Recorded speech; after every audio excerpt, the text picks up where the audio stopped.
चलिए भाई, सबसे पहले आपका बहुत बहुत स्वागत है हमारे टीचिंग प्रोग्राम शिक्षा सिटी पे। आज मैं थोड़ा लेट हो गया क्योंकि मैंने बताया था कि मैं बाहर हूँ, तो आज मैं वापस आ गया हूँ। तो आज हम आपको उत्तर प्रदेश दरोगा भर्ती के 21 नवंबर के फर्स्ट सेट के क्वेश्चन प्रेजेंट कर देते हैं। बहुत अच्छे क्वेश्चन से ध्यान से देखिएगा, और जो क्वेश्चन आपको मैं बताते रहता हूँ एक्स्ट्रा डिटेल्स में, वो भी यहाँ पे आपको देखने को मिलेगा। तो बहुत ध्यान से देखिएगा, क्वेश्चन आपको अच्छे लगेंगे। और ये सारे क्वेश्चन जो मैं करा रहा हूँ आपको, ये क्वेश्चन जो है ना, आने वाले सेट में भी आपको पूछे जा सकते हैं। ठीक है, तो तैयार रहिएगा सेट में क्वेश्चन के आंसर देने के लिए। तो वीडियो को लास्ट तक देखिएगा। चलिए क्वेश्चन ले लेते हैं। राज्यपाल की काम की शर्तों को कौन निर्धारित करता है? तो कौन सा आर्टिकल निर्धारित करता है? देखिए, मैंने आपको बताया था 153 से ही बताया था कि 153 में जो है कि राज्यों के लिए राज्यपाल होगा, ये मैंने बता दिया था। 154 में आपका उनकी शक्तियाँ होंगी।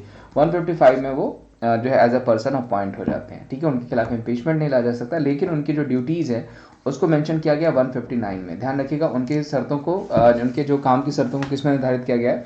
तो 159 में मेंशन किया गया। तो 153 भी ध्यान रखिएगा, 154 भी ध्यान रखिएगा, 155 भी ध्यान रखिएगा, क्योंकि ये सारे ही पूछे जा सकते हैं। ठीक है, प्लस 213 में वो ऑर्डिनेंस ला सकते हैं, ये भी ध्यान रखिएगा। 123 में राष्ट्रपति ऑर्डिनेंस ला सकते हैं, ये भी मैंने आपको बता रखा है। महादेवी वर्मा को ज्ञानपीठ पुरस्कार कब दिया गया था? लास्ट सेशन ही देखेंगे तो उसमें मैंने आपको बताया था कि यामा पूछा ही जाएगा आपको लगातार कि क्वेश्चन बनेंगे। तो महादेवी वर्मा को ज्ञानपीठ पुरस्कार कब मिला था? 1982 में मिला था, यामा के लिए। ध्यान रखिएगा, वेरी वेरी इंपॉर्टेंट। आपको कमायनी भी पूछा जा सकता है, जयशंकर प्रसाद। आपको कुरुक्षेत्र भी पूछा जा सकता है, रामधारी सिंह दिनकर। रश्मि रथी पूछा जा सकता है, आपको मंगलसूत्र पूछा जाता है, प्रेमचंद। ये सारे क्वेश्चन बन रहे हैं। दूसरा हिंदी विश्व सम्मेलन कहाँ पे हुआ था? मॉरिशस में 1976 पूछा जा सकता है। लगातार ये क्वेश्चन आपके पीवाईक्यूज में बनते ही बनते हैं। ठीक है, और मैंने आपको हिंदी बताया, कल भी सेशन पूछा गया तो मैंने आपको बताया था कि 14 सितंबर को हम हिंदी डे सेलिब्रेट करते हैं इंडिया में, जबकि 10 जनवरी को हम हिंदी डे सेलिब्रेट करते हैं वर्ल्ड में। एसटीएमएल की फुल फॉर्म क्या होती है? What is the full form of HTML? Hyper text markup language HTML का फुल फॉर्म होता है। अनुच्छेद 163 में क्या वर्णित है? What is the mention in article 163? राज्यपाल के सदन को बुलाने का विशेष अधिकार है, ये 163 में मेंशन किया गया है।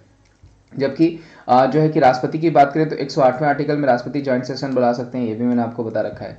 रेबीज के टीके की खोज किसने करी थी? लुइस पास्चर ने करी थी। कभी कभी हाइड्रोफोबिया लिख कर आ जाता है, ध्यान रखिएगा, हाइड्रोफोबिया भी लिख करके आएगा तो सेम हो जाएगा। लुइस पास्चर ने रेबीज के टीके की खोज करी थी।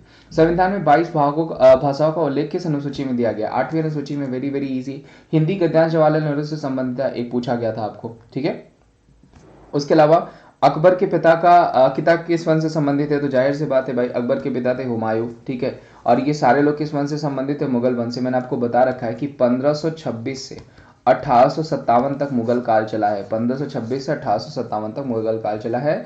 मुगल वंश की अगर स्थापना पूछा जाएगा कि किसने करी, तो वो करी है बाबर ने। ठीक है, कभी कभी बाबर के फादर का नाम पूछा जा सकता है, तो उमर शेख मिर्जा हो गया, ये भी पूछा गया आपको। ठीक है, ध्यान रखिएगा। 1526 से 1530 तक कार्यकाल था किसका? बाबर का था। बाबर के बाद आता है हुमायूं, जो कि अकबर का फादर था।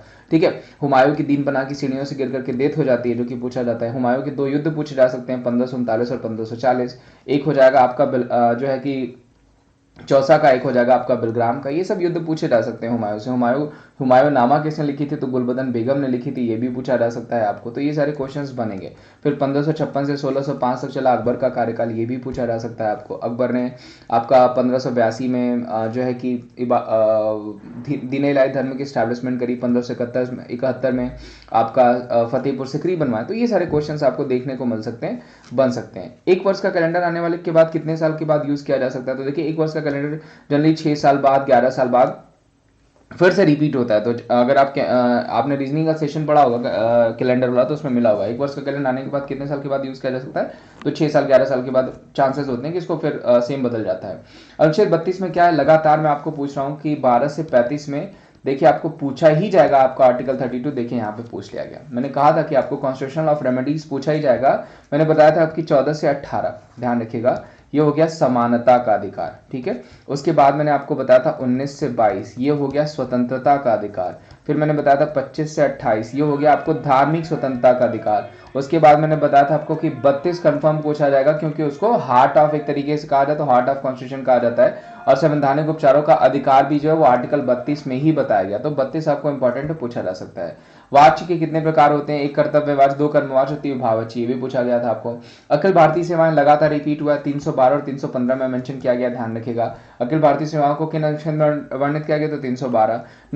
अभी देखिए, कल भी मैंने बताया कैग के बारे में भी बताया हुआ कि नियंत्रक महालेखा परीक्षक किस अनुच्छेद में आते हैं? तो आर्टिकल 148 में आते हैं। करंट में कौन हो जाएंगे? जीसी मुर्मू हो जाएंगे। कौन से नंबर के हैं? 14वें नंबर के हैं, ये भी ध्यान रखिएगा। काम क्या होता है? तो सरकार के व्यय जो इनकम होते हैं और जो खर्च हैं उनको जो है कि उनका लेखा जोखा तैयार करना। जवाहर सागर परियोजना किस नदी पर है? चंबल नदी पर है। योजना आयोग की स्थापना कब हुई थी? 15 मार्च 1950। नीति आयोग के साथ मैंने ये भी बताया था। इसके तहत 12 पंचवर्षीय योजनाएं चली थी। पहली पंचवर्षीय योजना 1951 से 1956 चली थी और 12वीं 2012 से 2017 चली थी। ये भी मैंने आपको बताया था कि पूछा जा सकता है, वेरी वेरी इंपॉर्टेंट क्वेश्चन। ध्यान रखिएगा। योजना आयोग के समय हमारे प्रधानमंत्री कौन थे? जवाहरलाल नेहरू थे। फिर उसके बाद इसको रिप्लेस करके नीति कमीशन बनाया गया, national institution for transforming India. ठीक है, इस समय अगर पूछा जाएगा कि प्रधानमंत्री कौन थे, तो मोदी जी थे, क्योंकि 1 जनवरी 2015 को नीति कमीशन आपका बनाया गया। ये भी पूछा जा सकता है, वेरी वेरी इंपॉर्टेंट। ठीक है, अब योजना आयोग को हटा दिया गया, उसकी जगह नीति कमीशन आ गया है। ठीक है, इसके भी जो पदेन अध्यक्ष होते हैं वो कौन हो जाएंगे? प्रधानमंत्री। वाइस चेयरमैन पूछा जाएगा तो डॉक्टर राजीव कुमार, और सीईओ पूछा जाएगा अमिताभ कांत, नीति कमीशन के अगर पूछा जाता है। प्लस योजना आयोग की स्थापना हुई थी 15 मार्च 1950 को। 8वां विश्व हिंदी सम्मेलन कहाँ पे हुआ था? न्यूयॉर्क 2007 में। अभी जस्ट मैंने आपको बताया है, दूसरा भी बताया। महान्यायवादी किस अनुच्छेद में आते हैं? आर्टिकल 76 में लगातार पूछा जा रहा है। ये AGI जो हो जाएंगे कर्णकुमार के वेणुगोपाल हैं, अटॉर्नी जनरल ऑफ इंडिया। 11वीं अनुसूची किस संशोधन के तहत जोड़ी गई? 73वां संविधान संशोधन। देखिए ये भी मैंने आपको लगातार बताया था। स्वकीय का विलोम शब्द क्या होता है? परकीय होता है। अब 5वां संविधान संशोधन कौन सा है? 5वां संविधान संशोधन 1955। इस संशोधन के अनुच्छेद 3 में संशोधन किया गया था, जिसमें राष्ट्रपति को यह शक्ति दी गई कि वह राज्य में विधानमंडलों तथा अपने राज्यों के क्षेत्र सीमा आदि को प्रभाव डालने वाले प्रस्तावित जो केंद्रीय विधियां हैं उन पर विचार भेजने के लिए कोई समय निर्धारित कर सकते हैं। ये 5वां संविधान संशोधन में बताया गया था। कृष्ण पक्ष का विलोम का क्या हो जाएगा? शुक्ल पक्ष हो जाएगा। यूपी में सर्वाधिक बोले जाने वाली भाषा कौन सी? देखिए सर्वाधिक बोले जाने वाली भाषा अगर पूछा जाएगा तो वो हिंदी हो जाएगी, आप सबको पता है। ठीक है, अगर दूसरी पूछा जाएगा तो वो हो जाएगी भोजपुरी। ध्यान रखिएगा, दूसरी पूछा जाएगा तो भोजपुरी हो जाएगी, पहली पूछा जाएगा तो हिंदी हो जाएगी। सिंधी भाषा कौन से प्रबंध से विकसित है? प्राचीन प्रबंध से विकसित है। संविधान के किस भाग में नागरिकता है? कल ही मैंने आपको बताया था। राज्यों का संघ 1 में बताया गया, नागरिकता 2 में बताया गया, मौलिक अधिकार 3 में बताया गया, DPSP 4 में बताया गया। ये सब मैंने भाग आपको बताया। टोटल 25 भाग हैं अभी संविधान के, ध्यान रखिएगा। कोई भी पुलिस अधिकारी कोई वाहन को अगर सीज करता है तो उनके पास कौन कौन से डॉक्यूमेंट्स होने चाहिए? देखिए सबसे पहले तो आपसे वो पेपर मांगेंगे, गाड़ी के पेपर, ड्राइविंग लाइसेंस, ये सारी चीजें मांगेंगे। उसके बाद अगर उनको शक होता है तो ही वो आपकी गाड़ी को पकड़ सकते हैं, और ये सब चीजों को ना होने पे ही वो सीज करेंगे आपके, ठीक है, गाड़ियों को। तो दोस्तों ये था आज का सेशन। आज का सेशन आई थिंक यही सारे लास्ट क्वेश्चन थे। हाँ जी, यही लास्ट क्वेश्चन है। तो इतने क्वेश्चन मुझे मिले थे, उम्मीद करता हूँ ये सारे ही क्वेश्चन अच्छे होंगे और ये सारे क्वेश्चन आपको पूछे गए होंगे। अगर नहीं भी पूछे जाते हैं तो कभी कभी आप कहते हैं कि सारे क्वेश्चन फेक हैं। देखिए मुझे जो क्वेश्चन मिलते हैं कई सारे चैनल से वो मैं टाइप करवा लेता हूँ, ठीक है, कई जगह सोर्सेस से।